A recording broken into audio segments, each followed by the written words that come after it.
नंद घेरा नंद भयो, जय कन्हैया लाल की।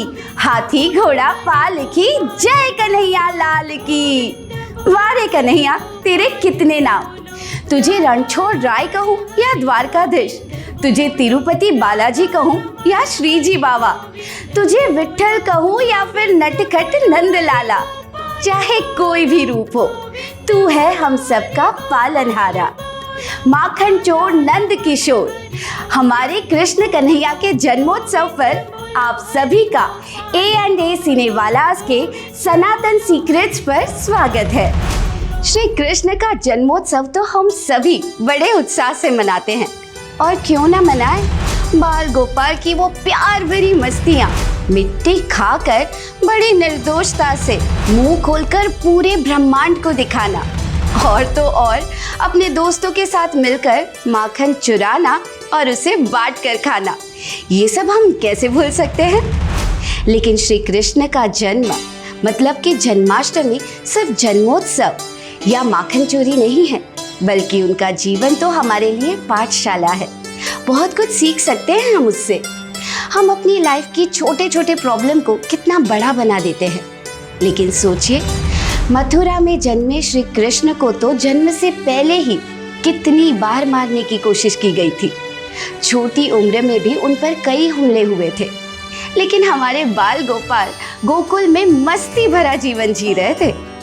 थोड़ी देर के लिए अगर हम भूल भी जाए कि वो भगवान थे, फिर भी हम उनके जीवन से बहुत कुछ सीख सकते हैं। शिशुपाल श्री कृष्ण के बुआ के लड़के थे, और जब उनका जन्म हुआ तब आकाशवाणी हुई थी कि शिशुपाल की मृत्यु श्री कृष्ण के हाथों होगी।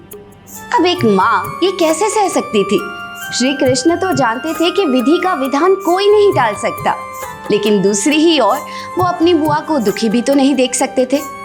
इसीलिए उन्होंने अपनी बुआ को वचन दिया कि वो शिशुपाल की 100 गलतियों को माफ कर देंगे, लेकिन 101वीं गलती हुई तो फिर उन्हें दंड देना पड़ेगा।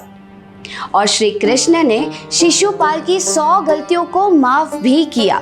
सोचिए कितनी पेशेंस थी श्री कृष्ण में। और हम छोटी छोटी बातों पर अपना पेशेंस गवा देते हैं, मरने मारने पर उतर पड़ते हैं।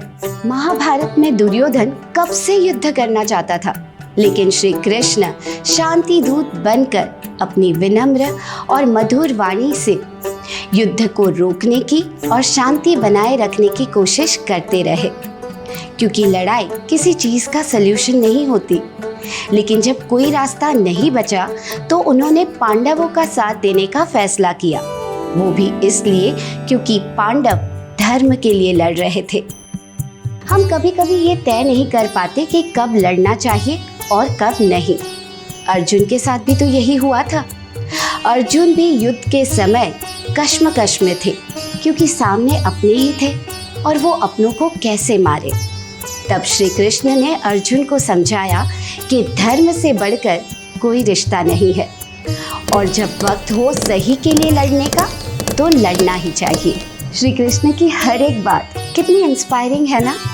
हम सब में भी ये समझ होनी चाहिए कि हमारा हर एक चाल चलन, हमारा निर्णय, हमारे डिसीजन का लॉन्ग टर्म इम्प्लीकेशन क्या होगा।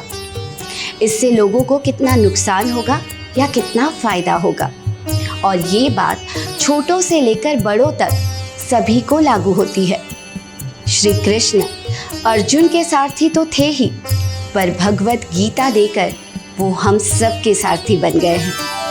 कृष्ण कन्हैया हमें ये सिखाते गए कि जीवन में चाहे जो भी मुसीबतें आए, हम अगर उनका सामना अपने धर्म को, अपनी संस्कृति को आगे रखकर करेंगे तो हमें सही दिशा जरूर मिलेगी।